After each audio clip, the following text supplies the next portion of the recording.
विभाग की ओर से जो जानकारी यहाँ पर लगातार दी गई वो भी हम आपको लगातार बता रहे हैं। इस रिपोर्ट के जरिए भी आपने जाना कि कैसे जो परिजन हैं वो भी अब कहीं ना कहीं संतुष्ट दिखाई दे रहे हैं।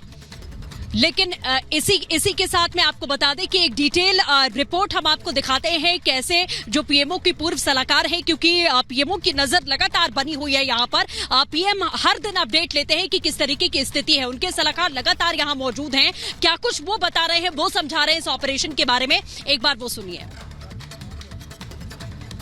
इस वक्त हम सिलक्यारा टनल के बाहर खड़े हुए हैं और आप ये सीधे मेरे पीछे वो टनल देख सकते हैं। मेरे साथ में भास्कर खुलबे इस वक्त हमारे साथ मौजूद है पीएमओ की पूर्व सलाहकार। बड़ी भूमिका उनकी भी रही है, डेली बेसिस पर पिछले 13 दिन से लगातार नजर बनी हुई है, चाहे हम केंद्र सरकार की बात करें या राज्य सरकार की बात करें। सर, जिस तरीके से डेली रोजाना 2 से 3 बार आप ब्रीफ देते हैं, बताते भी हैं, और 13 दिन का ये समय बहुत मुश्किल रहा है। जैसा परसों की रात हमें लगा था कि सब कुछ ठीक हो जाएगा और मजदूर हमारे साथ होंगे, बाहर होंगे, एक त्योहार जैसा माहौल बन गया था, लेकिन फिर एक ऑब्स्टिकल आता है, वो सारी चीजें फिर से ऐसा लगता है कि शायद हम पीछे चले गए हैं। ये सारी चीजें टैकल करना, आपने अभी बताया कि 5 मीटर बहुत क्लियर है, लेकिन ये सब कुछ जो अप्स एंड डाउन्स आए हैं, इसे कैसे टैकल किया जा रहा है? नहीं, देखिए, मैं पिछले 24 घंटे की ही बात करता हूँ। उस 24 घंटे में जहां कल हमारी दिन में उम्मीद बच गई थी कि हम 45 मीटर से आगे स्मूथली चले जाएंगे, 48वें मीटर जाने के बाद हमें कुछ ऐसी बाधाएं प्राप्त हुई जिनको पहले डील करना ज़रूरी था, और हमने यही किया।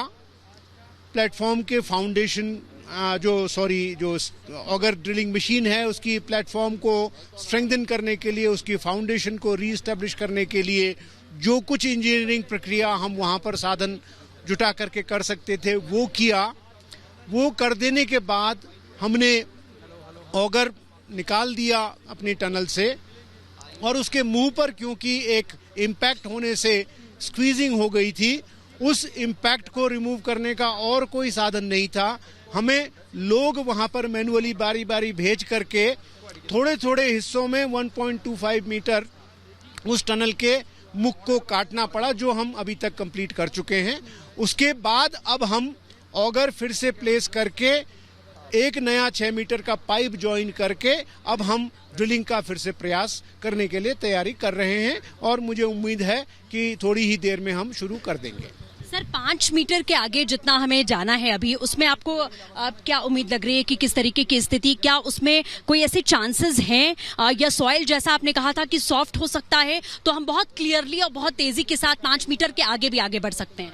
यही उम्मीद करते हैं कि अगर हमारे को सामने की तरफ ऐसे कुछ ऑब्स्टेकल्स नहीं आए हैं और 5 मीटर हमें दे रहा है इंडिकेशन कि सब कुछ ठीक है, तो यही हम आशा करते हैं कि उससे आगे का भी जो 7 मीटर या 8 मीटर का फासला है वो भी ठीक ही रहेगा। ये हमारा पूर्वानुमान है। सर, अब जिस तरीके से हम ये पीछे टनल देख पा रहे हैं, काम जारी है, इसमें सबसे बड़ी बाधा, जैसा आपने कहा था, लगातार जो एक्सपर्ट्स हैं वो भी ये कह रहे हैं कि जो पहाड़ है वो बहुत बड़ी चुनौती बना हुआ है, क्योंकि कभी भी बहुत अनएक्सपेक्टेड चीजें, जैसे हम लोग भी आपसे लगातार ये सवाल पूछते हैं, सर टाइम कितना, हमसे भी यही सवाल पूछा जाता है, तो यहाँ पर टाइम लाइन के बारे में बताना ये बहुत मुश्किल है।